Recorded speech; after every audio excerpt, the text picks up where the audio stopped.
Well, hello there, ladies and gentlemen, and welcome to episode number 3 of Let's Play Let's Go Pokemon Eevee. So I'm going to struggle with that intro on every single intro, I think. Like, Let's Play Let's Go is just like such an oddball way to introduce this. But today we're going to be traveling through Mount Moon, one of my not so favorite locations on the original playthrough. It does make it more bearable in this playthrough, being as we have to almost like voluntarily run into Pokemon versus like us just naturally running into them, which does help a lot, because it used to be, right, when we would play this way back in the day, and even in the recent, because I've been doing Let's Plays on all these games, we would run into Pokemon left and right, primarily Zubat and Geodude in here. And, yeah, it becomes really taxing to run into the same Pokemon over and over again. But, of course, in this Let's Play, because they sort of spawn on the playing field, and we get to see them and choose if we want to catch them or run into them voluntarily, it makes it a lot more bearable. It makes exploration of this cave a bit better. But there is one thing that they did change, and I'm going to get this right out of the way here, and I'll probably bring it up again later in the video as we go on as well. The Moonstone is no longer just located in a Pokeball out in the overworld that you can find. It's actually, you'll see here as we go down farther, and there is Jessie from Team Rocket looking at us. She's like, "You're pretty fast," and she's going to collect fossil Pokemon. But you'll see as we go on, there are craters throughout this cave, like right there to the right. And if you go in that crater, sometimes your Pokemon will start wagging its tail, like very, I guess, I don't know, like out of control. It's like super excited. And then if you press A after you notice that, you can potentially get a Moonstone. So that's a slight change to how it was in the past. It used to just be in a Pokeball. It was a findable item. But I sort of like it this way a little bit better. Number one, it encourages players to actually explore the cave. Number two, it actually has the added benefit of there's not just one Moonstone, right? You can come back and get multiple, which I know, right, for King, that's the way to reach his final evolution. And the same goes for like the Nidorino or Nidorina and Nidoqueen line. They need a Moonstone as well. So in theory, you could actually have one of each on your team now, a Nidoking and a Nidoqueen, if you really wanted to. I think Chansey evolves from a Moonstone too, maybe. The Clefairy definitely does. I can't recall anybody else that does. I know there's like a select few that evolve from the Moonstone, but it makes it possible so you could have multiple Moonstones, multiple evolutions, and things of that nature, which is really beneficial. And there's the Zubat over there. Like I said, it used to almost just always run into them. And I do want to state, as we're making our way through this, I did not know about the new way to find a Moonstone until like way after this. So if Eevee starts shaking its tail violently and you see that, and you say, "Hey, Average Joe, why didn't you pick up a Moonstone?" It's because I didn't know at the time of playing through it. I had to search it up after the fact, so that way, yeah, we could get Nidoking when we have the opportunity to get him. I forget if it's this episode or the next one. I know when it is, I just want there to be a surprise. But anyways, yeah, let's go after Mankey here, and we have a flying type move, which is going to be super effective. I could have switched into Birdman there, but I just chose not to for whatever reason. You know, I just chose not to. I wasn't feeling it. I really wasn't feeling it. Sometimes it's all it comes down to in these Let's Plays. I wasn't feeling it. But now we should give a potion to good old King here. He has earned it. I would say so. I don't want to give him 2.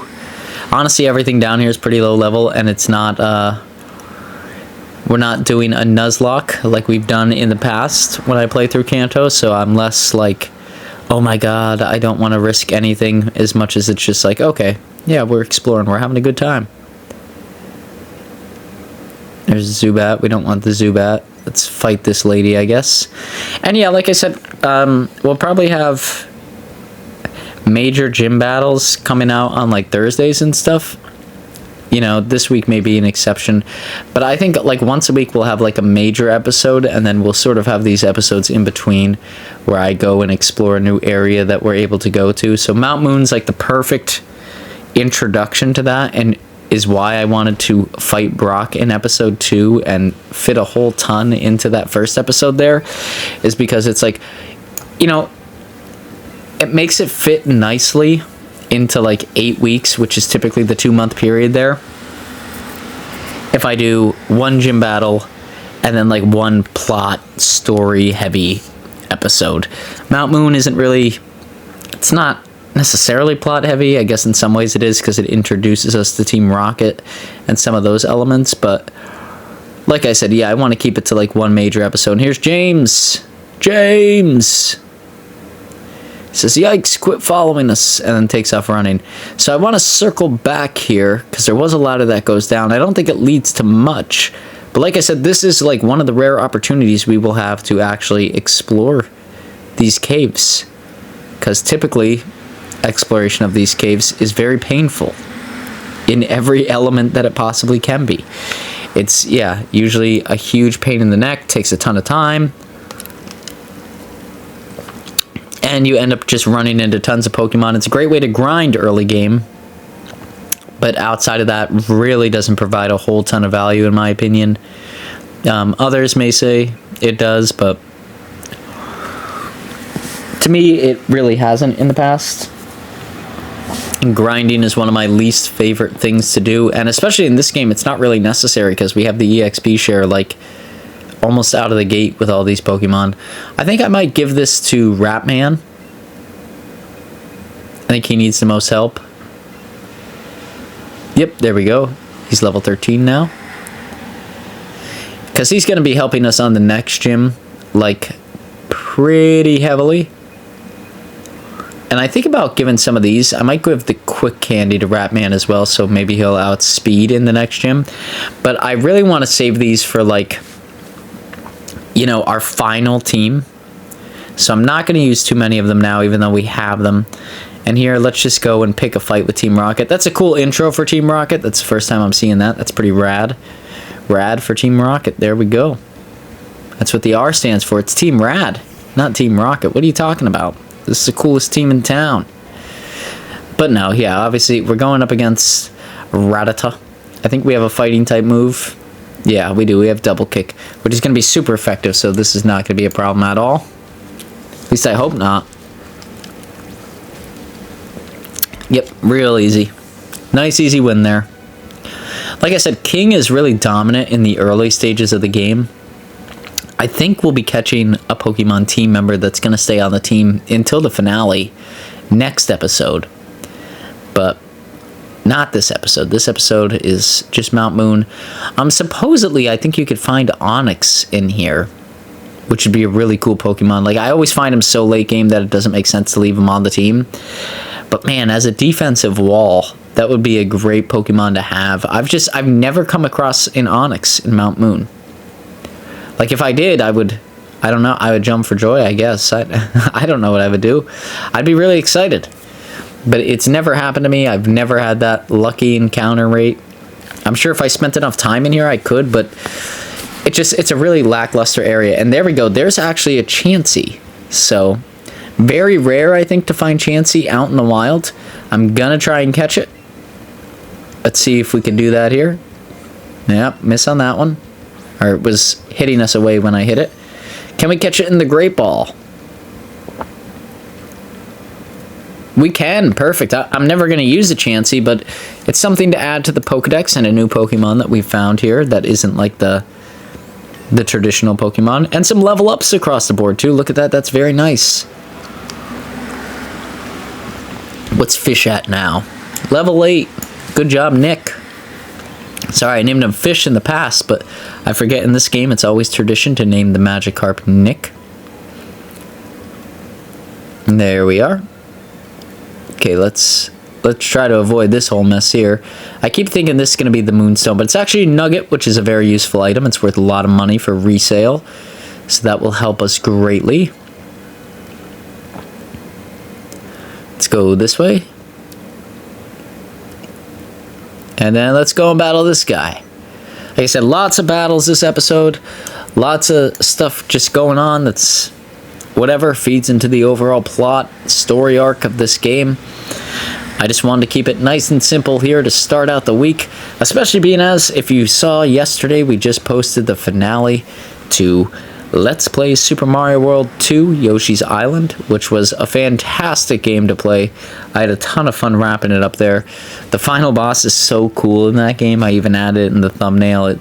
It's awesome. It's an awesome way to finish up that game, and I was so happy with that Let's Play. So I really wanted to take it easy because that was a really tough Let's Play to finish off. I'm going to be brutally honest. Yeah, it was pretty taxing to do that one, so this is sort of my laid-back version. And this would be an easy one, but he's hitting us with sand attacks here, which is going to make it so that way our accuracy drops significantly, which sucks. It sucks. What can I say? It's not fun. Try to go for a headbutt. I think I miss. Yep. Just try to go for a poison sting. I don't know, anything that'll do damage at this point in time. And I don't want to waste my like my actual hit points here. So I'm going with Poison Sting because that's not going to be useful against 90% of the foes we find down here. And he has just that little sliver of health that if we just hit him with anything, he's going to die. This is a good example of like how you could really mess up the player's stats into winning a battle. Like if he had a Pokemon that could 2-hit me there and then started out with the accuracy stuff, he could have beat me really easily. So that's something to keep in mind in the future. You know, Average Joe isn't really known for strategic gameplay, but I can't promise I'll be using strategic gameplay in this Let's Play. But it is interesting to note, like, there, when it would have been nice to use it. Like, he used it against us, but we could have easily used it against other people while we played this game. I don't even know what I'm trying to say. Is this the Moonstone? Obviously it's not, but Average Joe is really looking for a Moonstone out here. Now let's battle this hiker. The hikers, they always have Geodudes and stuff like that. Nothing too exciting. Yep, Geodude. There he is. As predicted. Go King. Man, King's probably going to be the MVP of this episode, like the entirety of it. But I will tell you, like, a lot of it, right, is just to get King to evolve at this point in time, because King could be a really powerful ally in this game for a long time. But after that, it's really going to fall off the team. It's not going to hold a whole ton of value. I know it is like the optimal speedrunning Pokemon, but I really want to focus on, with the exception of the Abracadabra line, I really want to focus on Pokemon that I haven't used in Let's Plays before. Just because I know how much, like, value it could add.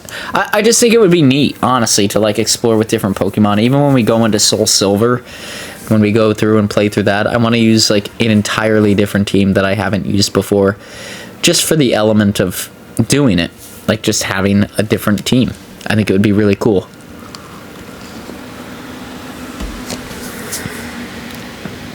Now, in that one, even that one's going to have the exception to the rule, right? Because, like, if you don't go with Ampharos, what are you doing in that game? But I really do want, like, just some different stuff. And this guy here just pretty much tells us, if you're low on Pokeballs, come and talk to him. So that's a really good way, I think, to get people to really explore the cave as well, is you have a guy there who likely would give you Pokeballs if you were running low. So you could just continuously explore. And here's Meowth.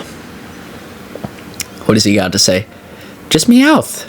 I don't know if he could talk in this world. Like, actually speak human language like he can in the anime and things of that nature. They never had him talk in any of the games that I'm aware of. Now, I've also, like, after Diamond and Pearl, my experience in playing Pokemon games is what you're seeing on these Let's Plays. That's where I fell off. Like, as I was growing up, Diamond and Pearl were, like, the last games. Well, Platinum, but Platinum was, like, the last game that I really, like, spent time in. I've only recently gotten back into playing these games. I took a large portion off, but I've only really gotten back into them solely for the Let's Plays. I mean, they're a series that I love. I just, as a whole, really stopped playing a ton of video games altogether. You know, you have like GTA and stuff like that in there, but nothing that like I really put tons of time into like I used to these games. And there I think we got lucky, because our headbutt caused him to flinch. But I think he actually has some confusion type moves which would be really strong against King. Like a scary thing to go up against, because we would be weak to that. I might even too, like, for the sake of this Let's Play, because I've never had one on the team, period, I might seek help from a friend and have them trade over a Kadabra to me. It might be something I do, so that way we can actually have an Alakazam. But with that being said, here we go. They're looking for fossils. So that's, I guess, what they're doing.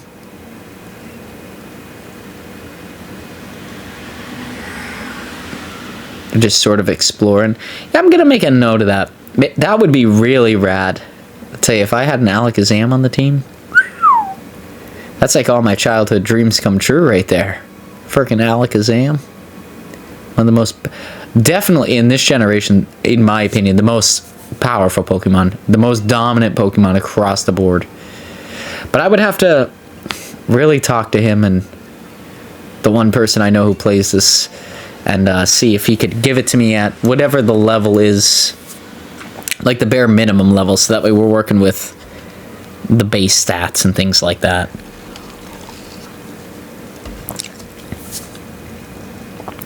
But that would be really cool. And I don't think he does anything on, if he does anything on YouTube and we do go through with that, we'll be giving him a huge shout out for sure, because that would be big. Like huge.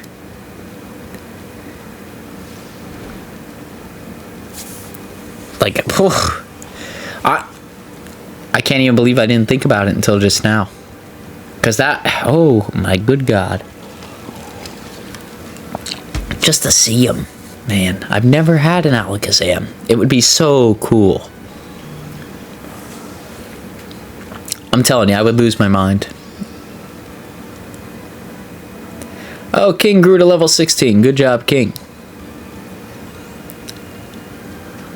Everybody else also got EXP, and we beat the Grunt. Sorry, I got distracted there just thinking about that process. But here, yes, we have King's evolution. So he's going to turn into Nidorino, of course. But I like the evolution process here. It's pretty cool. There we go.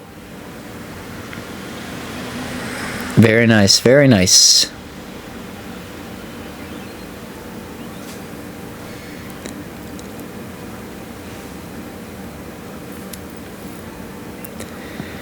And I gave a minute there if you wanted to read what his evolution was all about. I'm not really going to read it out loud because it's not a big deal to me.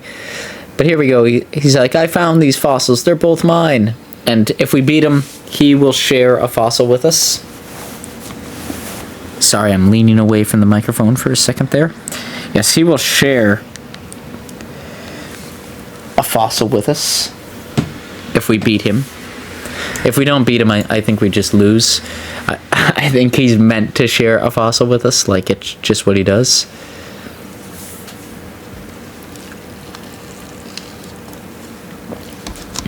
But Headbutt should do good enough damage, and yeah, Voltorb, it's electric type. We don't have anything strong against it. I think I go with Double Kick, thinking maybe they incorporated the steel typing here. But I don't think they do. Nor am I really all that sure that fighting's that strong against steel. I don't know. Sometimes I just try things out and hope that they work for the best. A lot of times they don't, but can't blame me for trying. And let's send out Ratman here, because another electric type, it really can't do much against Ratman, and he has quick attack and double kick. So we'll luckily, or hopefully, be able to take out this Pokemon with ease without really having to do much. And they won't be able to really do much against us because we're also an electric type. And Ratman needs the EXP, to be honest. So let's see what double kick does here.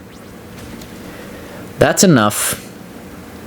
Yeah, he's probably supersonic. Maybe try to confuse us here. Ratman, this is your first test. You're on a probation period on this team, my boy. Can you fight through the confusion? You can. Congratulations, Ratman. You have passed your first test. Way to go, Daniel-san.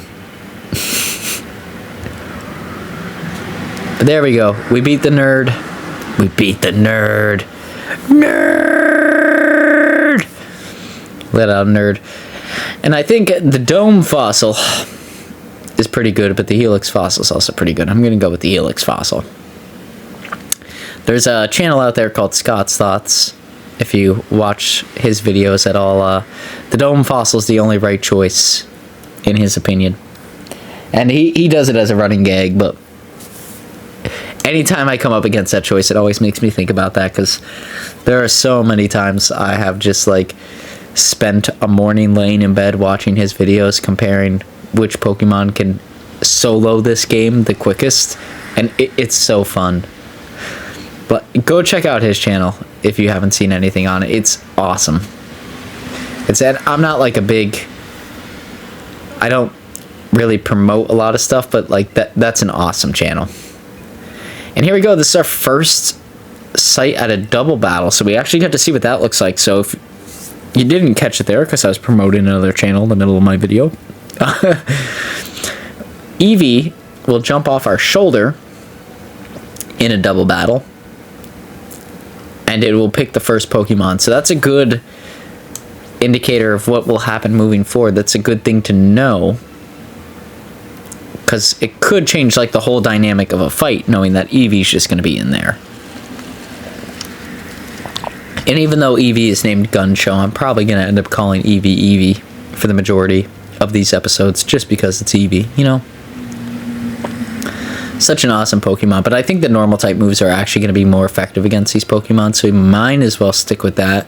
And I think, yeah, we both know Headbutt. Just because Headbutt is like one of those generic technical moves that you get right at the beginning of the game. It's honestly, like, it's great that you get it at the beginning of the game, because it's such a strong, aggressive move that, like, almost any Pokemon can learn. He's going to use Tackle. We're not going to get hit with Wrap now, luckily. But I don't even know what to go with. Let's go with Peck. And then Eevee could use Headbutt. So Eevee's going to get an extra boost using Headbutt. So King didn't really do that much damage, but Eevee will, because Eevee is actually a normal type. So it gets like that, the boost from being a normal type using a normal type move. That's why, like, even though we'll use a fighting type move on a rock type Pokemon right now, we really don't do as much damage as we should, because the fighting type move is for the fighting type Pokemon. Like, just because our Pokemon can learn it doesn't mean that there's any correlation there. It all goes on like the typing of your Pokemon. So just an interesting quick little tidbit there for those maybe not as versed in the Pokemon world as myself and others, and even myself, I'm not really that great. But that leads us to the end of the tunnel. I do want to go back in here. You can see Eevee's tail shaking there, which means we could find a Moonstone. And let's give that Moonstone to King. Let's get King's final evolution, because there's no learn-up moves that prevent us from doing this. Like, that would make this a bad idea at this point in time. Like, we might as well just do it right away.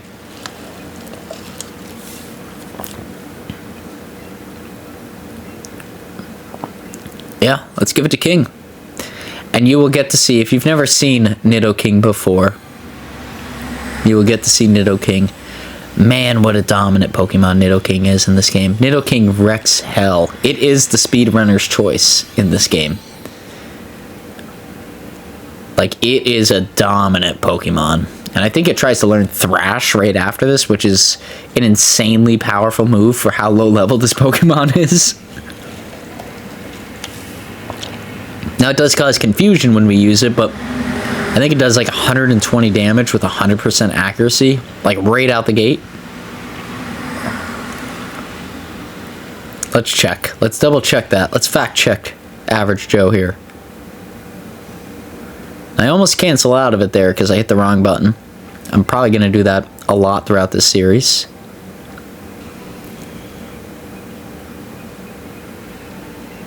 Let's go here. Yeah, so it does 120 power with 100% accuracy, but may cause confusion. At this low level, and we're not going to keep Nidoking on the whole entirety of this Let's Play, 120 damage is probably going to one-shot almost everything we come into contact with. So I think it's worth it. I think it's a worthy trade. But that is going to be it for this Let's Play, ladies and gentlemen. I hope you enjoyed. If you did, hey, please feel free to like, comment, and subscribe.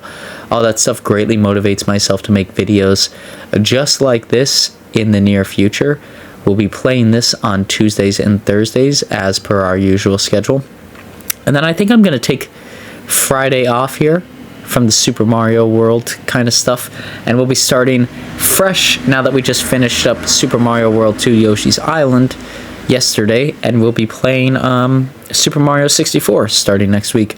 I'm really excited to that. I plan to get all of the Pokemon stuff done throughout the week, like the middle of the week this week, and just get immersed and spend all weekend playing Super Mario 64.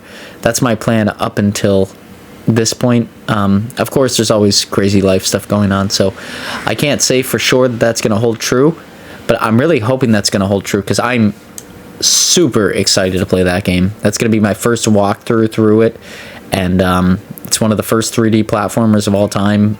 In most people's opinion, it's the first 3D platformer to perfect 3D platforming, or at least like hit the nail on the head 90-80% of the time, something along those lines. But yeah, I'm super excited for that, and super excited to continue to play through this as we now reached Cerulean City. We are at the home of the second gym badge. Of course, there's some things we have to take care of, and you can see our Eevee gets excited about the fountain here. We end up throwing $500 in the fountain because I think maybe it'll give me something good. It doesn't, but I don't know. What were we going to do with the money anyways? Money can't always buy happiness unless you see a guy on a jet ski. They tend to look pretty happy out there. But it raises the happiness of our Pokemon. And of course, I like to see Fish is excited. Fish likes the fountain. Of course it does. I just drug him through a freaking tunnel. He's a fish flopping on the ground acting like he's going to die. He loves the fountain. But like I said, that's going to be it for this episode. If you like this episode, please feel free to like, comment, subscribe. All that stuff I greatly appreciate and motivates me to make videos just like this in the future.